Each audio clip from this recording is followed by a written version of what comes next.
शाम वो खुशबू और परिचिता के मधुरिम स्पर्श के बीच डूबते उतरते सचिन को रास्ता पता ही नहीं चला। अपने किए पर सचिन को अजीब भी लग रहा था और प्यार भी आ रहा था। आखिर कैसे हो गया यह सब? अपने आप से प्रश्न करता हुआ सचिन उन पलों की यादों में खो गया। वह सोचने लगा, जो हुआ ठीक तो नहीं हुआ, पर गलती केवल उसकी तो नहीं थी, वह भी तो पूरी तरह शामिल थी। इनफैक्ट उसी ने तो पहले की थी। फिर उसे याद आ गई उस रात की बहस जो उसके और श्रद्धा के बीच हुई थी। श्रद्धा ने जैसे निर्णय ही कर लिया था माँ न बनने का, और वही सब उसके दिमाग पर हावी था। शायद उस रात सचिन काफी परेशान था। शादी के लगभग 3 वर्ष होने को थे। दोनों की रिपोर्ट नॉर्मल थी। पता नहीं क्या कारण था कि अभी तक श्रद्धा कंसीव नहीं कर सकी थी। वह न चाहते हुए भी श्रद्धा की दिनचर्या पर नजर रखने लगा था। देखा, श्रद्धा नियमित रूप से कोई टैबलेट ले रही थी, गर्भ निरोधक। उसे श्रद्धा के निर्णय से दुख हुआ, क्योंकि शादी से पहले उसने यह नहीं कहा था कि वो बच्चे नहीं चाहती। अन्यथा वह समझ नहीं पा रहा था कि श्रद्धा ऐसा क्यों कर रही है।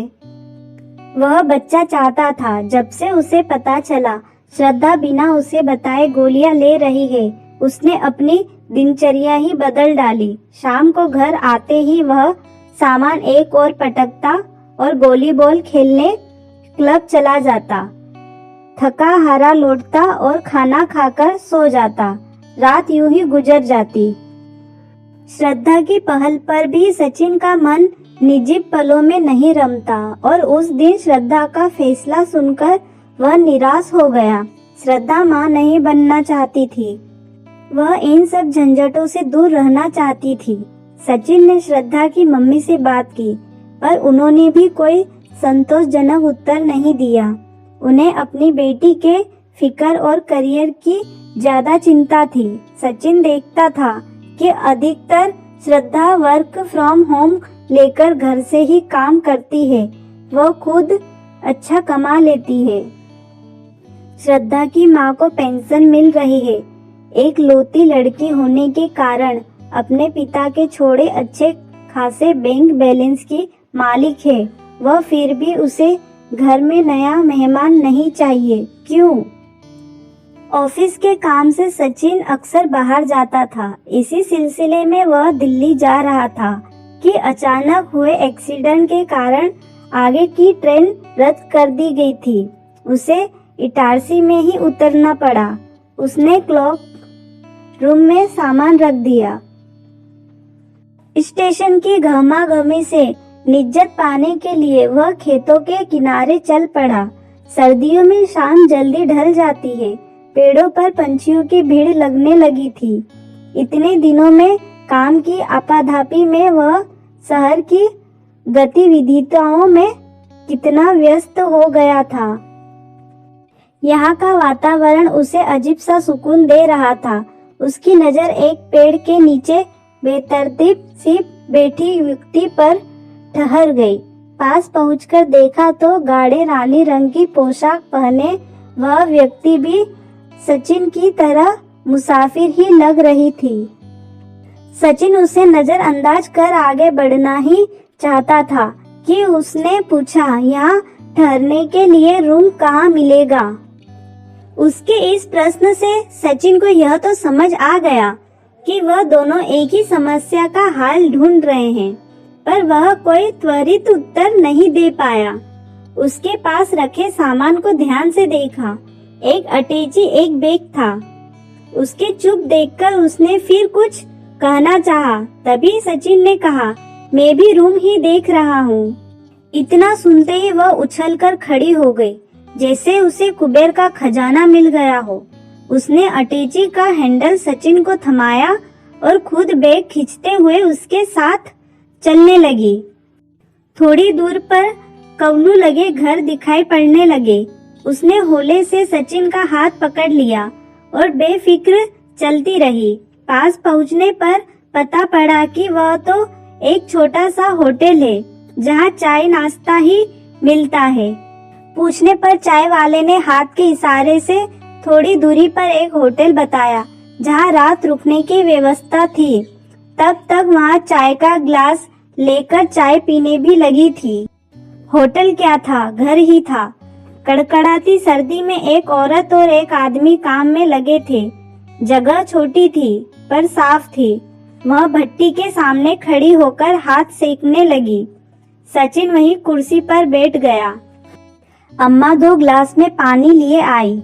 का देखो बेटा, रोटी सब्जी का दाल चावल। आंटी कमरा मिलेगा सोने के लिए?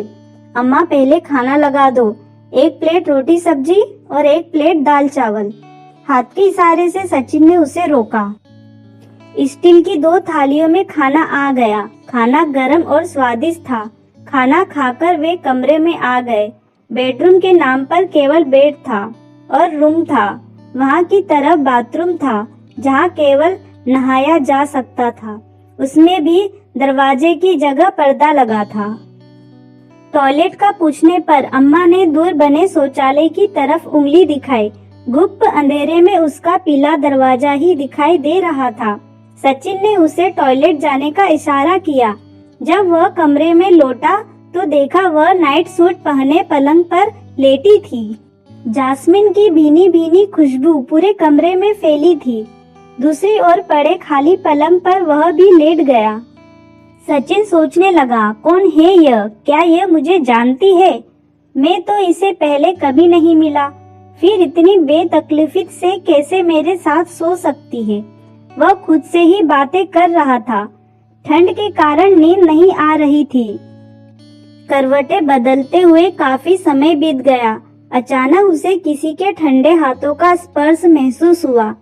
करीब आती जास्मीन की महक से उसने अपने को बहकता पाया।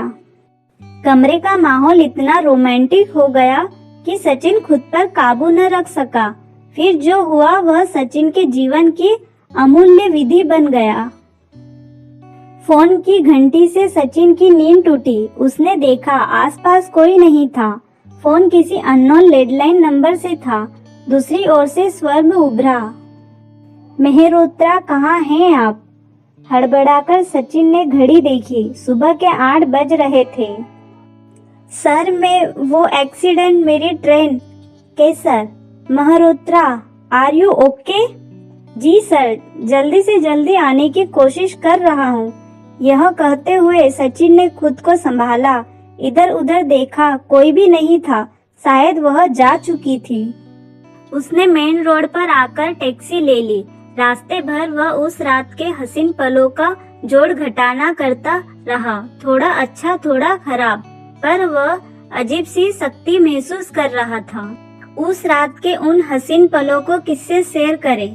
सचिन के पास कोई अंतरित मित्र नहीं था और बताने पर शायद कोई उसकी इन बातों पर विश्वास भी न करता और श्रद्धा को बताने का तो सवाल ही नहीं उठता था।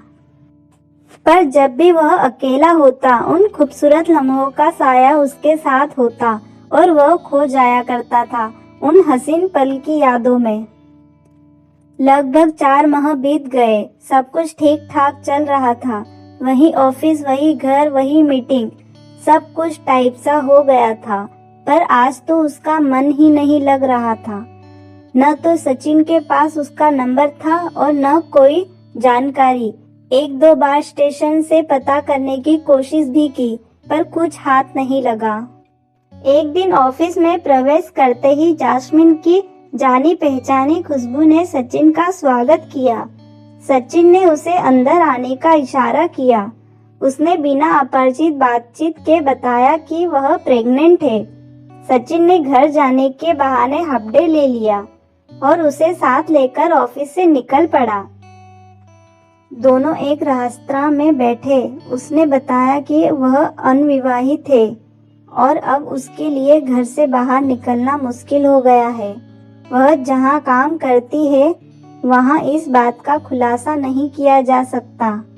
अंत उसे नौकरी छोड़नी होगी।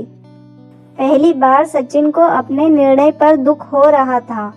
उस दिन का बहकना सही नहीं था।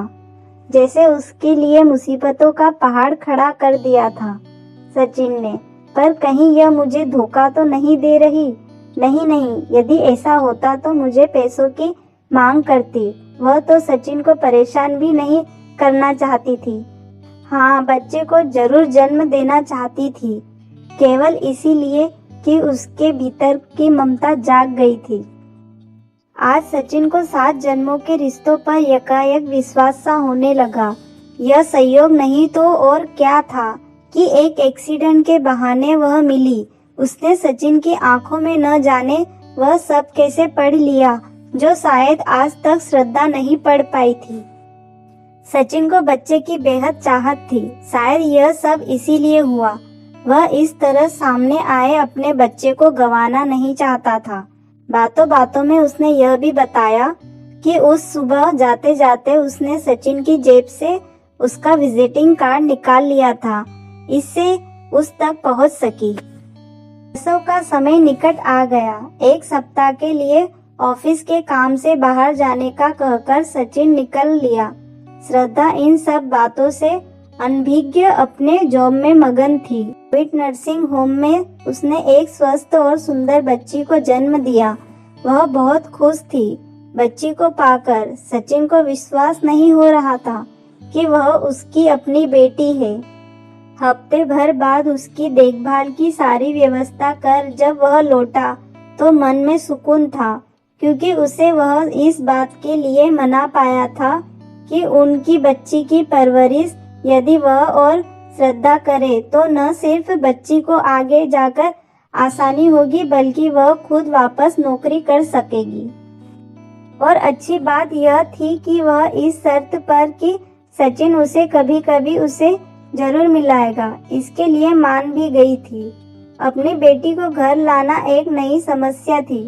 सचिन कोई बहाना तलाश कर रहा था। उसने श्रद्धा से बच्चा गोद लेने की बात की। वह तैयार नहीं हुई, पर जब सचिन ने उसे समझाया कि हम आया रख लेंगे उसकी परवरिश के लिए, तो वह राजी हो गई। पर श्रद्धा ने शर्त रखी कि वे बेटी ही गोद लेंगे और उसकी देखभाल सचिन खुद करेगा। उससे सचिन की मुश्किल आसान हो गई। सचिन ने मन्नू को गोद लेने की प्रक्रिया आरंभ कर दी। जल्दी ही मन्नू घर आ गई। श्रद्धा कुछ दिनों तक मन्नू से दूर दूर रही, फिर अपने आप सचिन का साथ देने लगी। धीरे धीरे श्रद्धा मन्नू का बहुत ध्यान रखने लगी। सचिन कभी कभी आश्चर्यचकित हो जाता कि कहीं वह घर आकर श्रद्धा को सब कुछ बता न दे। हालांकि जब भी वह मन्नू को उससे मिलाने ले जाता वह ऐसा कुछ नहीं कहती थी। फिर भी एक अनजाना डर सचिन के मन में बना रहता। अब मन्नू 3 बरस की होने जा रही थी।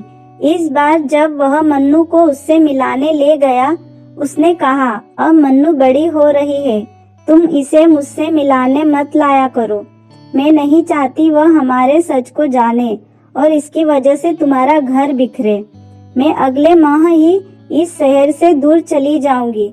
हाँ, तुम मुझे मन्नू के हर जन्मदिन पर उसकी एक तस्वीर मेरे मेल पर जरूर भेज दिया करना। सचिन के जवाब का इंतजार किए बिना मन्नू के माथे पर एक चुंबन अंकित कर वह सचिन के जीवन से बहुत दूर चली गई। सचिन इस अनजाने रिश्ते के बंधन में बंधा आज भी मन्नू के हर जन्मदिन पर तस्वीर खींचकर उसे ईमेल किया करता है और उसके जवाब में हमेशा उसे वापस मिलता है एक स्माइल।